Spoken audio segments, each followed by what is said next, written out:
When ChatGPT first came out, I didn't think much of it. It was just a fancier Google search, a more capable Siri. Cool, useful, but nothing that's serious. Then something changed. Suddenly everyone was talking about Aggie. Suddenly clips everywhere were warning that AI could end the world. Suddenly Meta was handing out $100 million contracts, poaching anyone and everyone they could find. The hype was intoxicating. Adverts were using AI. Robots were doing chores. Life decisions, relationship advice, business strategies, all of it getting bounced off a chatbot. Instead of just thinking like we used to, and something felt deeply off. Weird interviews with people like Sam Altman. Insane valuations of companies nobody had heard of 2 years ago.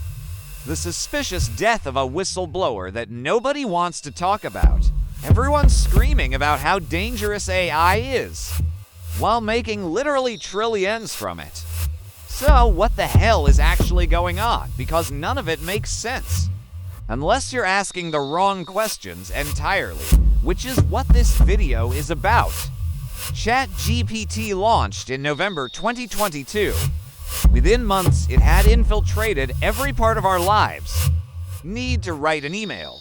ChatGPT. Struggling with a decision. ChatGPT. Feeling lonely after a breakup. ChatGPT is there for you. And look, I get it. I really do, because it wasn't like anything that came before it. We'd all been conditioned by decades of sci-fi to expect Terminator's metal skeleton, some sleek android that almost looks human. Instead, we got a chatbot in a web browser. Basically, just a slightly better version of Siri. That said, how can I help you today? It felt almost disappointing, like this is it. This is the thing that could end humanity, but that's exactly what made it so brilliant. And so dangerous, because there was no coding required. No technical knowledge, no manual to read. No barrier to entry whatsoever.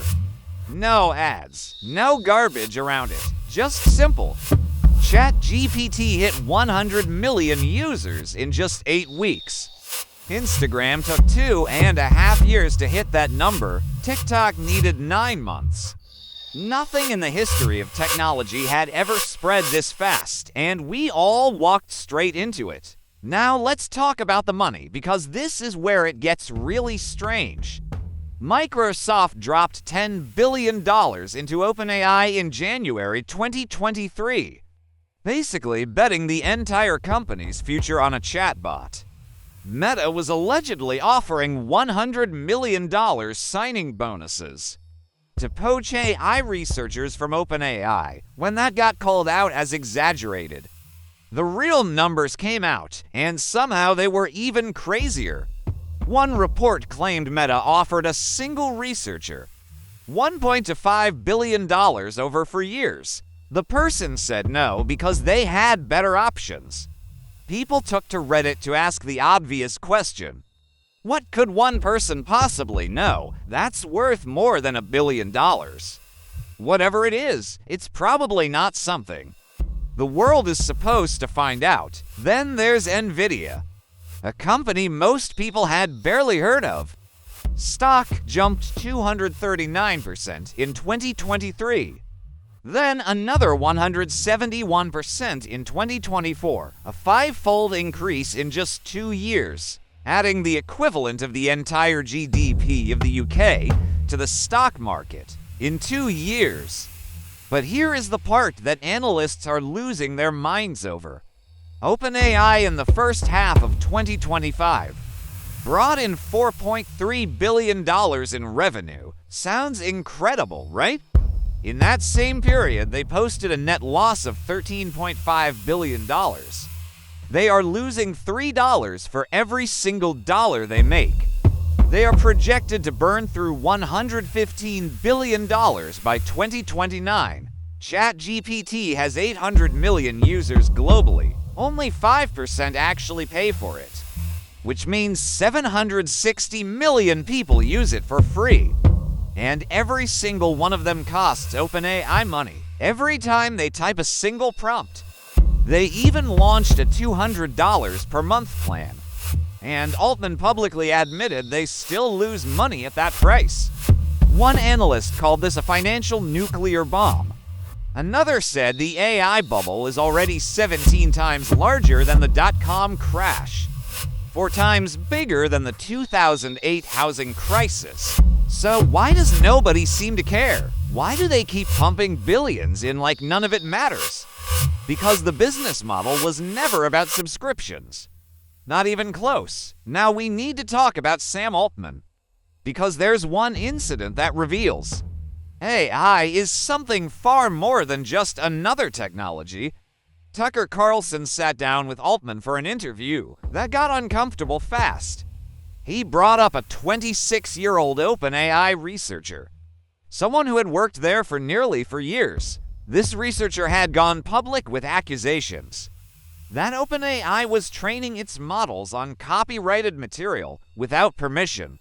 He was then set to testify in the New York Times lawsuit against OpenAI. In November 2024, he was found dead in his San Francisco apartment. Authorities ruled it a single self-inflicted gunshot wound.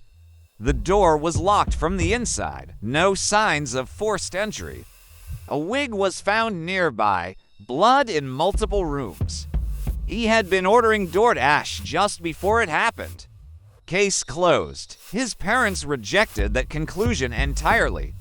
His mother called it a cold-blooded murder. An independent autopsy they commissioned reportedly found evidence that contradicted the official findings. When Tucker asked Altman about it directly, "You had complaints from a programmer who said, 'You were basically stealing people's stuff.' And then he wound up murdered. What was that?" Altman's response. Also a great tragedy. He committed suicide. Do you think he committed suicide? I really do. And he's not the only one who tried to speak out. In May 2024, Vox reported on OpenAI's exit agreements, NDAs that former employees were forced to sign. That banned them from criticizing OpenAI for the rest of their lives, even acknowledging that the NDA existed. Was technically a violation of it? The now hilariously named OpenAI. So, if the money isn't the main motive, what is? Think about what you actually type into ChatGPT. Why can't I stop feeling like this? Should I quit my job? Is my relationship worth saving? Why do I feel so empty? What should I do with my life? Why can't I stop feeling like this? You're pouring your consciousness into the system. Your fears, your desires, your inadequacies, your most intimate thoughts. Every single one of those prompts is data.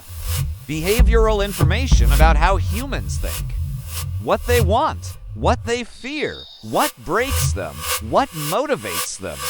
Why can't I stop feeling like this? By default, OpenAI uses your conversations to train its models.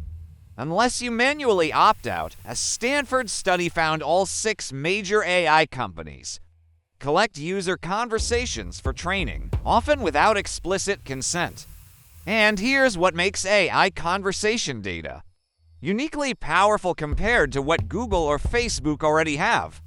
People aren't just mindlessly scrolling or clicking like. Research shows algorithms can translate digital footprints into shockingly accurate psychological profiles from patterns in behavioral data alone.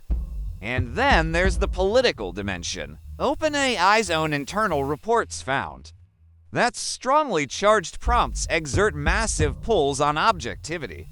University of Washington researchers found that after just 5 interactions with a biased chat bot, people's political views moved in the direction of the AI's bias. Democrats and Republicans both leaning towards whatever the chat bot told them to think. Brainwashing through AI. And then Altman announced a brain-computer interface startup working on technology to modify cells in your brain to respond to sound waves and magnetic fields. He said, And I want you to really hear this. I would like to be able to think something and have ChatGPT respond to it. Maybe I want read only. That seems like a reasonable thing. Read only. They want direct access to your thoughts. Once a machine can read your mind, it's not going to stop there. Now zoom out and look at the complete picture, the billions burned. The honey trap operations run by foreign intelligence agencies. To steal AI secrets from Silicon Valley, the NDA's designed to silence critics forever.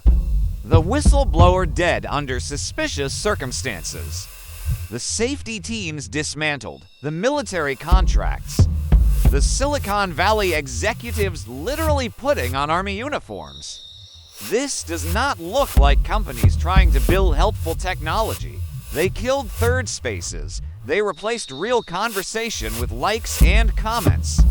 They designed apps that kept us scrolling alone in our rooms. Instead of talking to actual human beings, then they offer the solution. An AI best friend, always available, never judging you. Seems to understand you better than any human ever will. They created the problem, and now they're selling the cure. And this time, the cure is wrapped in power dynamics that completely transcends social media. Sam Altman himself admitted there is a bubble. He said someone is going to lose a phenomenal amount of money. He just insists it won't be OpenAI. OpenAI just dropped their biggest ad campaign ever. Bigger than their Super Bowl ads. Shot on 35mm film. Young people in intimate, vulnerable moments, chatting with ChatGPT about life, asking it for advice on dates, on fitness, on everything. They publicly lose money on every single user, yet they're spending hundreds of millions to get more of them. Why would you spend that much to acquire users you lose money on? Because the data and control they are building are valuable on a completely different plane altogether? So, when does this all come crashing down? Honestly, nobody knows. On the financial side, it's everyone with money in tech. Who takes on the risk? Your savings, your pension, anything in the S&P 500? Obviously not the tech elites in the firing line. On the social side, think about where this goes if it actually works. If they successfully gather behavioral data from billions of people, if they make entire populations dependent on AI, for what to cook, where to go, how to solve problems, what to think, all of that is getting locked in right now. Every time you use AI instead of your own brain. They win either way, and we're the ones left holding the bag. Even if the bubble pops, the data is already extracted.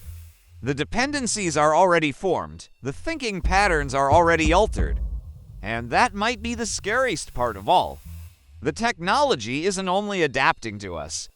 We're adapting to it. Every prompt you type, every question you ask instead of thinking through yourself, every moment you reach for AI before reaching for your own judgment. Think about the last time you used ChatGPT. Was it really necessary? Could you have worked through that yourself? Maybe it would have taken longer. Maybe it would have been harder. But you would have learned something. You would have strengthened that muscle. We're not using a tool anymore. We're becoming one, prompt by prompt by prompt. And that might be exactly what they want.